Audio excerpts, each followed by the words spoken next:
All right, let's jump right in. There is a skill that's becoming so incredibly rare, and because of that, so valuable, that it's pretty much a superpower in today's economy. And that skill is the ability to do deep work. And really, this is the core idea we're going to unpack. You see, the future doesn't reward people just for being busy.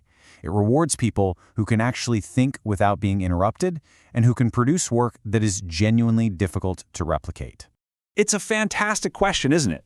I mean, if deep work is so valuable, why are most of our offices, and let's be honest, our own habits, built around this constant buzz of distraction? Let's dig into that paradox.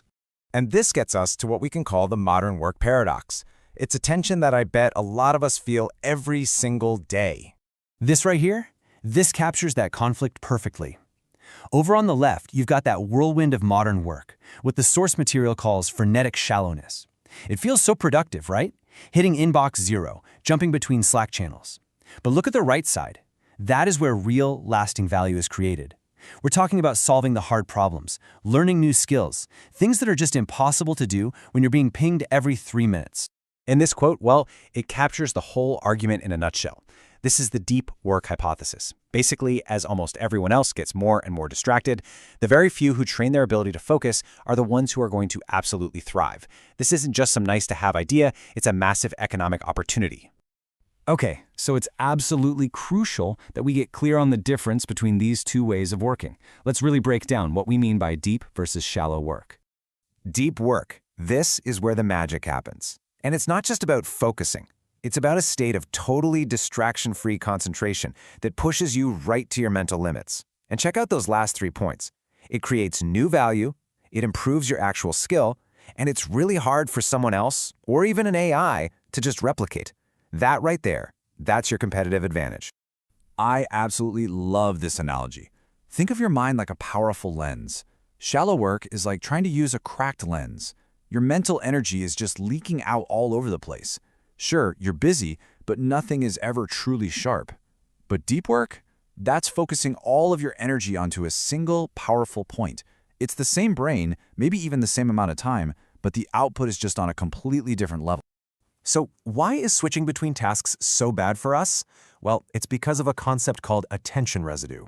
See, when you switch from, say, writing an important report to checking a quick email, your brain doesn't make a clean break. A piece of your attention, that residue, gets left behind still thinking about the report. And that means you're not giving your full focus to anything, which just tanks your performance across the board. This brings us to a really simple but powerful equation. The high-quality work you produce equals the time you spend multiplied by your intensity of focus. Now, we obsess over the time spent part, don't we? We're always trying to cram more hours into the day, but we almost completely ignore the most powerful part of the equation, that intensity multiplier. If you can maximize your intensity, you can produce much better work in way less time. So here is your first challenge. A simple experiment. Just once today, I want you to schedule a single 90-minute block to work on your most important task. That's it. Close your email, silence your phone. Just do one thing. And notice what it feels like to work without that constant attention residue dragging you down. Okay, so you're on board, but how do you actually fit this into a real-world, messy, unpredictable schedule? Let's get practical. Well, the good news is you don't have to go live in a cabin in the woods to do deep work. There are actually a few really flexible philosophies that can fit pretty much any job or lifestyle out there. Here are the 4 main ways to do it. The monastic approach is the most extreme. You basically try to eliminate shallow work altogether. Then there's bimodal, where you split your time, maybe spending a few days a week on deep work and the rest on everything else.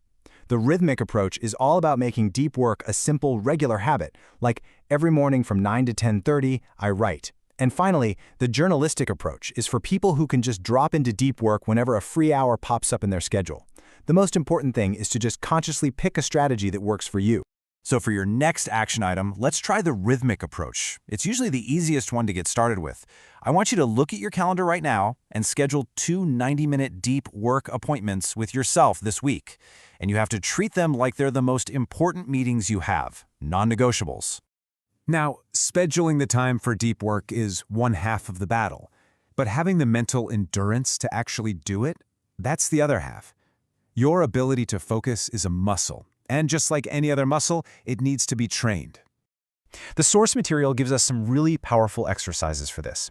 You can try something called productive meditation while you're walking or driving. You can schedule your internet breaks instead of just taking them randomly. Or, and this is my personal favorite, you can try what's called a Roosevelt dash. So this technique gets its name from Theodore Roosevelt. As a student, he would block off these short chunks of time and just attack his studies with this incredible intensity. Think of it like high-intensity interval training, but for your attention. You pick a task, you give yourself a dramatically shorter deadline than you normally would, and then you work with absolutely zero distractions to hit that deadline. Yeah, seeing that timer ticking down, it creates the right feeling, doesn't it? The point isn't to work for hours. The point is to work with an almost unsustainable level of intensity, but for a short, controlled burst. That's what builds the muscle. And here's your third action. Sometime this week, I want you to try one 45-minute Roosevelt dash. Pick a single task, set that timer, and just go. Phone off, no internet, no interruptions, just pure blistering focus. You are going to be shocked at what you can get done. Okay, we've talked about the why, the what, and the how. Now it is time to put it all together into a little experiment so you can prove to yourself that this stuff really works. Here is your final call to action. It's a 2-week deep work experiment. Step 1, pick one single important project. Step 2, for the next 14 days, you're going to schedule deep work sessions every single workday. And step 3, you're going to track your progress. Keep a simple count of your total deep work hours and track one key output, like pages written or features coded. The whole point is for you to see that direct, powerful connection between your focused hours and your valuable results. So just remember, deep work isn't some fuzzy, abstract idea. It's a concrete, trainable skill that produces real, tangible results. You have the plan, you have the tools. The only question left is what are you going to create with your newfound focus?